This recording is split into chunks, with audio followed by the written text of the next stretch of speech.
What is the dumbest thing that you've ever argued with someone about? I got in a severe, day-long argument with my best friend because I ate my last piece of gum without offering it to her. We legitimately didn't talk for 24 hours, and to this day we still reference it as being the worst fight we've ever had, and I stand by the fact that I was 0% obligated to offer it to her. I had to argue with a classmate of mine that Chicago isn't a state. A guy once insisted that the term baby grand piano referred to a miniature piano for toddlers to learn their first piano pieces. In fact, baby grands are simply small grand pianos and were not originally conceived for babies and toddlers. I got into an argument with my boyfriend once over what my favorite food was. Had to explain more so than argue to a friend at my university that Paris was not larger than Europe. Whether black is a color related, whether an object still has color in the absence of light. I got a call that sounded like a scammer using the name of a company. This person had some personal data that this company also had. I called the call center of this company to find out if the call was made by them, and then warn about this scammer. I think I've been arguing for 30 minutes to explain that I just called to let them know about this scammer. Just it? Nope. Even explaining thousands of times, in many ways possible, the woman on the other side didn't understand what I wanted. I don't think they have a protocol for good Samaritans trying to warn about a crime committed by someone using the name of their company. And I was polite. My brother keeps claiming cheetahs are not real, and that the ones you see in music videos are just props. It annoys me, because he knows they exist, but he just won't acknowledge it, just to piss me off, and it inevitably leads to me showing him that cheetahs are in fact real. I had a long argument with a former co-worker, because they thought the river that runs by our town, the James River in Virginia, is the longest river in the world. I laughed at first cause I thought it was joke, but he got offended and started arguing with me. Point sounds like he was in denial. Whether or not I was angry, I was being accused of being angry when I wasn't, and over the course of the argument I became angry.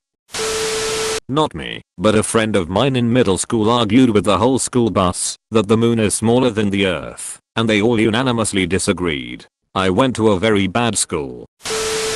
I mentioned once in another post that one of the great ongoing arguments between me and my son is whether a hamburger is a sandwich or its own thing. The other is if it's acceptable to make hot cocoa powdered in a packet with hot water. I say hot chocolate. Actual melted chocolate is milk only, but as poor white trash in America, it is perfectly acceptable that I make powdered hot cocoa with water. He disagrees and feels very betrayed to have found that this is how I've been making it for the past 18 years of his life. Still arguing about those two things. My husband won't let us discuss them in front of him anymore.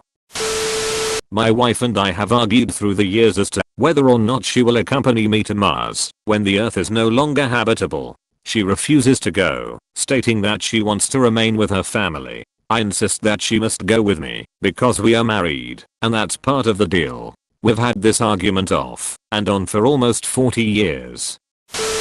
Arguing about the workings of a fictional fascist government modeled around Nazism created by Club Penguin Puffles. What color would be the dictators, and which color would be the hated and discriminated Puffle? Basically the Jewish people. We had this argument yesterday. The colors in the govt were different races. We both agree that the black Puffle would be dictators as well as the Nazis race. The hated color put in the camps we disagreed on. I always thought red and blue Puffles were the worst, since I remembered they were always the cheapest. So I thought the red and blue Puffles were gonna be sent to Puffle Auschwitz. My friend thought the white Puffles were. My husband and I were playing a game of 20 questions. The item he had in mind was a banana. When I asked if it was a plant, he said yes. I didn't end up guessing it in the 20 allotted questions. When he told me it was a banana, I was adamant that he had cheated. He maintained for the remaining hour duration of our drive that bananas are a plant. No, dang it, the banana is the fruit of the plant, not the plant itself. I was so mad I nearly didn't talk to him the rest of the night. I had a huge fight with my ex because when I saw Stan the caddy on Seinfeld wearing a newsboy cap, I said that I hated newsboy caps and that everyone who wore them looked stupid. My ex blew up because apparently he used to wear one often, and he insisted that I take back what I said since he did not look stupid when he wore one. Bear in mind that I had never seen him in it. I explained that I dislike them universally, yet he was so offended by my saying that old people look stupid in them that I must apologize on the spot. After 20 to 30 minutes of this, I sarcastically and insincerely in a high-pitched silly voice intoned, "Okay, everyone who ever wore one of those ugly, awful hats looked incredibly stupid in, except you, of course." It didn't really stop him from being mad, but it ended the discussion anyway. Notice I said he is my ex. He was super controlling and did stuff like that all the time.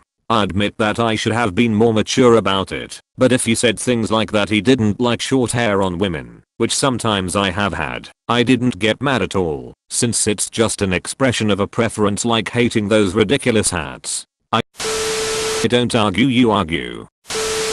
My mom just a couple of weeks ago got into a screaming match because I ate a French fry. I probably wouldn't have gotten mad if she had just told me to not eat it because I didn't need it, but instead she said, "Don't eat that, you've reached your carb limit for the day." And for whatever reason that made me mad, and we ended up screaming at each other. My friend's mom died, so I sent him a generic "so sorry to hear about your mom" text. My ex got insanely mad and accused me of cheating, not loving him, planning to leave him, etc. The fight lasted over a week because I planned to go to the funeral, which happened to be on a day my ex had to work, and he couldn't accompany me to make sure I wasn't going to cheat on him at my friend's mom's funeral. Yeah, I know, the best place to cheat. When I returned from the funeral, my ex actually sniffed me for a solid 5 minutes to see if I smelled like another guy, I guess. His ridiculous jealousy eventually ended our relationship a few weeks later.